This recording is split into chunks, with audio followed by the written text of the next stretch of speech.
Bismillahirrahmanirrahim. Assalamualaikum warahmatullahi wabarakatuh. Bagaimana kabarnya anak-anak? Semoga sehat, selalu dalam lindungan Allah, dan tetap semangat belajar. Hari ini kita melanjutkan kegiatan belajar kita ya. Masih di tema 6 tentang energi dan perubahannya. Pada hari ini kita belajar pada subtema 1 pembelajaran 5. Anak-anak buka bukunya ya, halaman 39, pembelajaran 5.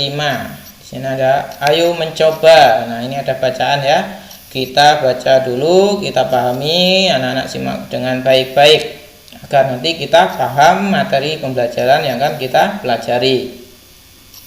Hari ini Siti pulang sekolah dijemput ibu. Mereka pulang naik angkutan umum. Siti senang pulang bersama ibu. Tiba-tiba mobil yang mereka tumpangi mogok. Ternyata mobil itu kehabisan bahan bakar. Para penumpang terpaksa turun. Mereka mencari kendaraan lain.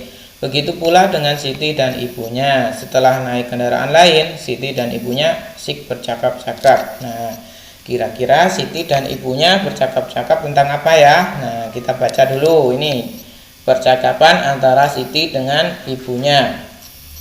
Simaklah percakapan mereka ini ya. Kita baca dulu ya. Siti, Bu, mengapa ya angkot tadi mogok? Ibu menjawab, sebab bensinnya habis. Kalau bensinnya habis, mesinnya tidak dapat hidup. Akibatnya mobil tersebut mogok. Siti, berarti bensin sumber energi mobil ya, Bu?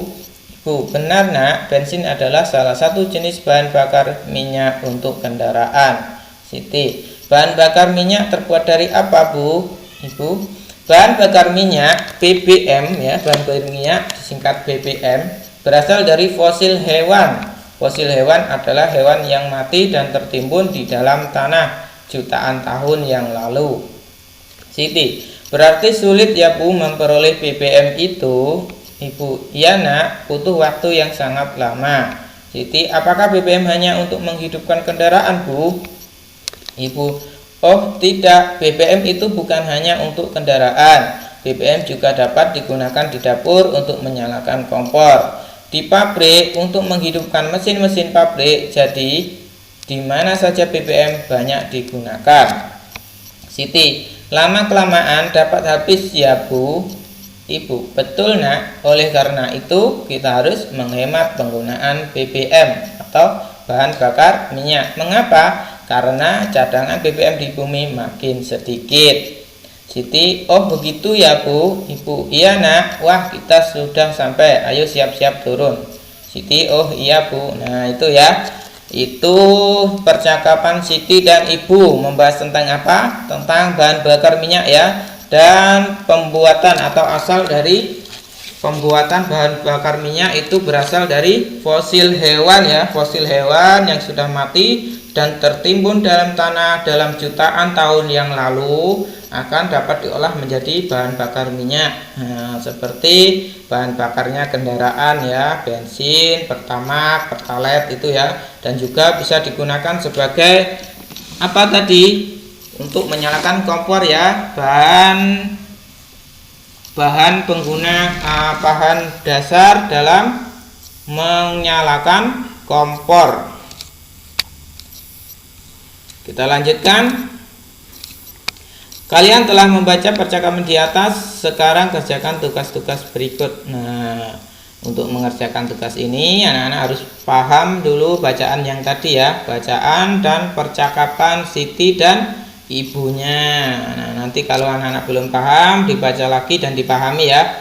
Nah, baru setelah itu anak-anak mengerjakan tugas ini. 1. Tuliskan paling sedikit 3 hal terkait sumber energi sesuai isi percakapan. Nah, anak-anak tuliskan 3 ya, paling sedikit 3 yang terkait sumber energi. Nah, kira-kira apa saja yang terkait sumber energi sesuai dengan percakapan tadi? Sumber energi bahan bakar minyak, sumber energi pada kendaraan ya. Nah, nanti anak-anak tuliskan informasinya yang terkait sumber energi di sini dari percakapan Siti dan Siti. Yang kedua, buatlah kalimat dengan kata-kata berikut. Nah, ini ada anak-anak membuat kalimat ya dari kata A, dari kata fosil. Nah, anak membuat kalimat dari kata fosil. Contohnya seperti apa? Nah, dari fosil hewan yang sudah mati dari fosil hewan yang sudah mati jutaan tahun yang lalu dapat diolah menjadi bahan bakar minyak. Contohnya seperti itu ya. Nah, nanti anak-anak lanjutkan ini. Nah, 1, 2, 3, 4, 5 ya. Ada 5 kata ya. Nanti anak-anak buat dari kata-kata ini menjadi sebuah kalimat. Kita lanjutkan. Ayo berdiskusi. Berdasarkan percakapan di atas, kita dapat mengetahui tentang BBM. Untuk menghasilkan bahan bakar minyak membutuhkan waktu yang lama. Penduduk dunia semakin padat sehingga kebutuhan terhadap BBM semakin banyak. BBM dipakai setiap hari oleh manusia. Untuk menghasilkannya dibutuhkan waktu jutaan tahun. Itulah sebabnya kita berkewajiban untuk melakukan penghematan BBM agar tidak cepat habis. Nah, itu ya salah satu yang bisa kita lakukan adalah dengan menghemat penggunaan BBM, bahan bakar minyak. Kenapa? Karena bahan bakar minyak itu proses pembuatannya membutuhkan waktu yang lama ya. Dia terbuat dari fosil-fosil hewan yang sudah mati dan butuh waktu jutaan tahun untuk bisa diolah menjadi bahan bakar minyak. Jadi apalagi penduduk sekarang semakin lama semakin banyak yang membutuhkan bahan bakar minyak. Jadi kita harus menghemat, karena jika kita tidak menghemat maka kita bisa kehabisan bahan bakar minyak karena dia membutuhkan waktu yang lama dalam pengolahannya. Kalian adalah warga negara yang baik, kita harus peduli terhadap hal ini. Sekarang diskusikan cara untuk menghemat BBM. Lakukan dengan temanmu secara berpasangan. Nah, ini ya, kira-kira apa saja yang bisa anak-anak lakukan untuk menghemat BBM atau bahan bakar minyak. Nah, nanti anak-anak diskusikan di rumah dengan keluarganya. Kira-kira apa saja yang bisa dilakukan untuk menghemat penggunaan energi yang berupa bahan bakar minyak. Karena kalau kita tidak menghemat, kita akan bisa kehabisan ya. Kita tidak bisa berjalan menggunakan motor lagi, kita tidak bisa menjalankan kompor di rumah. Kenapa? Karena BBM-nya habis. Jadi jangan sampai habis ya. Bagaimana agar kita tidak kehabisan? Maka kita harus menghemat penggunaannya. Seperti itu ya. Nanti ini anak-anak kerjakan di rumah. Selanjutnya, ayo mengamati. Sesampainya di rumah, Siti melihat jam dinding. Siti bertanya kepada ibu, pukul berapakah sekarang? Ibu menjelaskan bahwa sekarang pukul 11. Lihatlah gambar berikut. Gambar ini menunjukkan pukul 11. Nah, kita sekarang belajar tentang waktu ya, tentang jam. Jam 11. Kita lihat ini ya. Nah, ini ya. Gambar ini menunjukkan pukul 11. Nah, seperti apa? Jarum pendek terletak pada angka 11 ini ya. Jarum yang pendek ini menunjukkan ke angka 11. Terus jarum panjang terletak pada angka 12. Jarum panjangnya di 12. Berarti ini jam 11 pas ya, atau jam 11.00. Seperti ini ya gambarnya kalau jam 11 pas. Yang pendek di 11, yang panjang di 12. Selanjutnya 15 menit kemudian Siti makan siang, berarti Siti makan pada pukul 11.15. Bagaimana cara menggambarkan pukul 11.15 pada jarum jam? Nah, seperti ini ya gambarnya. Nah, ini menunjukkan pukul 11:15. Jarum pendek sedikit melewati angka 11. Dia sedikit melewati angka 11 ya. Nah, terus yang panjang, jarum panjang berada di angka 3, Kenapa kok berada di angka 3? Nah, kenapa ini dinamakan 11:15? Jadi setiap perjalanan dari sini ya, 12 ke 1 itu namanya 5 menit. Jadi seperti ini ya. Bapak gambarkan dulu. Nah, dari 12 ke 1 ini 5 menit ya. 5 menit. Nah, begitu juga dari 1 ke 2 ini 5 menit juga. Terus 2 ke 3 ini 5 menit juga. Jadi 5 tambah 5 10, 10 tambah 5 15. Jadi ini sama dengan jam 11:15. Jadi seperti itu ya. Nah, paham ya? Nah, jadi ini namanya 11:15. 11:15 menit. Yang pendek di 11 lebih sedikit, terus yang panjang di Nah, seperti itu ya. Kita lanjutkan.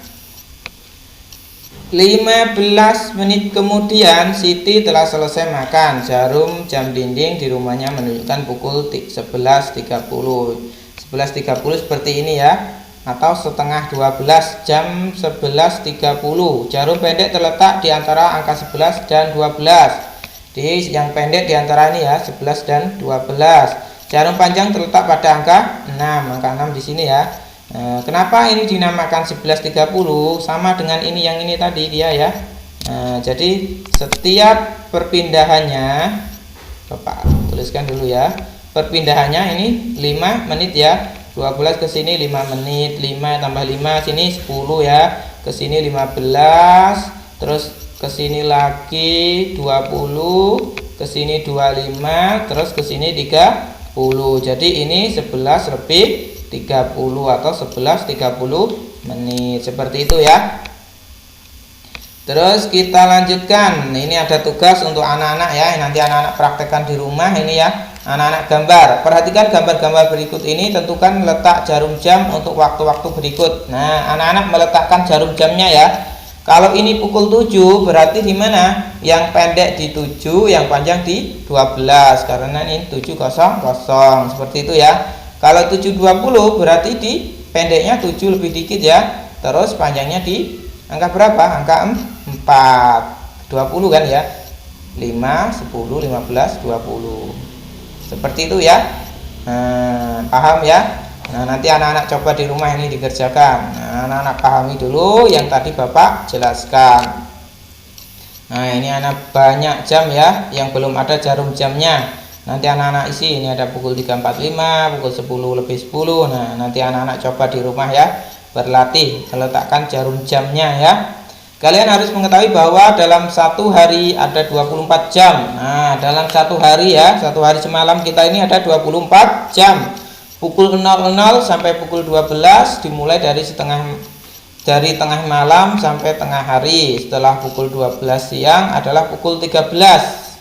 Pukul 13 dapat disebut pukul 1 siang. Nah, ini ya. Dari tengah malam sampai tengah hari atau siang itu pukul 00 sampai 12. Setelah itu dari jam 12 siang sampai 12 malam itu kita lanjutkan perhitungannya menjadi 13, 14, 15, 16, 17, 18, 19, 20, 21, 22, 23 dan 24 di sini kembali lagi. Seperti itu ya. Dengan demikian pukul 14.00 sama dengan pukul 2 siang. Nah, di sini paham enggak anak-anak? Nah, ini ya. Cara seperti ini ya. Setelah pukul 12 siang itu adalah pukul 13. Pukul 13 itu sama dengan pukul 1. Jadi kalau ada misalnya di siaran di televisi ya, nah, nanti kita saksikan berita pada pukul 13. Artinya pukul 13 itu adalah pukul 1 ya. Karena setelah 12 kalau siang hari itu hitungannya adalah 13 ya. Nah, kecuali dia pada pagi hari, misalnya pada tengah malam menuju pagi hari, maka dia kembali lagi ke 1. Seperti itu ya. Gambar di samping menunjukkan pukul 13.00, jarum pendek di angka 1, jarum panjang di angka 12. Nah, ini kalau pagi hari atau tengah malam menuju pagi hari itu namanya pukul 1. Tapi kalau ini siang hari menuju sore hari, maka ini pukul 13. Nah, di sini ya. Jadi pukul 13 sama dengan pukul 1 siang. Gambar di samping menunjukkan pukul 14. Nah, ini pukul 2 ya, pukul 2 siang menuju sore ya. Ini dapat dikatakan pukul 14. Jarum pendek di angka 2, jarum panjang di angka 12. Jadi pukul 14 sama dengan pukul 2 siang. Begitu seterusnya ya. Kalau ini 14 berarti ini 15, ini 16, ini 17, ini 18. Seperti itu ya. Siti bangun tidur pukul 5, lalu kemudian Siti mandi, ibadah dan melakukan persiapan berangkat sekolah. Kegiatan ini berlangsung selama 1 jam, artinya pukul 6 Siti siap berangkat sekolah. Jika Siti berangkat sekolah pukul 6 pagi, Siti sampai di sekolah pukul 7. Jadi lama perjalanan Siti ke sekolah adalah 1 jam. Kita lanjutkan. Sekarang cobalah jawab soal-soal berikut. Nah, ini ada soal ya, menghitung waktu. 1. Siti mulai belajar di sekolah pukul 7, sekolah selesai pukul 12. Selamanya Siti belajar adalah, nanti anak-anak bisa menghitung dari jam dinding ya, kira-kira dari jam 7 sampai jam 12 itu berapa jam. Nanti anak-anak hitung, anak-anak isikan di sini ya. Seperti itu. Nomor 2, pukul 15 sama dengan pukul titik-titik sore. Kalau pukul 15 itu sama dengan pukul berapa? Nanti anak-anak hitung dari jam dinding itu, anak-anak hitung ya. 15 ya, kira-kira ada di angka berapa. Seperti itu ya. Dan selanjutnya nomor 3, 4, 5. Nanti anak-anak pahami dulu soalnya, baru anak-anak kerjakan. Nanti kalau masih ada yang belum paham, tanyakan pada Bapak ya. Nanti akan Bapak jelaskan kembali. Oke, sekian pembelajaran kita hari ini ya. Tadi kita belajar apa saja? Tadi kita belajar salah satunya yang pertama apa tadi? Bahan bakar minyak ya, BBM ya. Cara pengolahan BBM itu seperti apa? Jadi bahan bakar minyak yang biasa kita sering minyak itu ya, ada Pertalite, ada Pertamax, terus ada bensin juga ya. Jadi itu pengolahan awalnya dari fosil-fosil hewan yang sudah mati, terus tertimbun tanah dalam waktu jutaan tahun, baru bisa diolah menjadi bahan bakar minyak. Jadi prosesnya sangat lama ya, untuk bisa membuat bahan bakar minyak atau bahan bakar yang biasa digunakan untuk kendaraan, itu membutuhkan proses yang sangat lama. Oleh karena itu kita harus menghemat penggunaannya, tidak boleh boros ya dalam menggunakan bahan bakar. Jadi apabila kita berpergian yang tidak terlalu jauh, jangan gunakan motor, bisa kita gunakan sepeda atau jalan kaki. Itu adalah salah satu cara kita menghemat energi bahan bakar minyak. Selanjutnya kita belajar apa lagi tadi? Belajar tentang waktu ya, tentang jam. Nanti anak-anak pahami lagi yang tadi Bapak jelaskan, agar bisa dengan mudah mengerjakan soal-soalnya, bisa mengerjakan dengan mudah tugas-tugasnya. Nanti dicoba di rumah ya, dikerjakan. Oke, sekian pembelajaran hari ini, semoga bermanfaat. Walaupun di rumah harus tetap semangat belajar.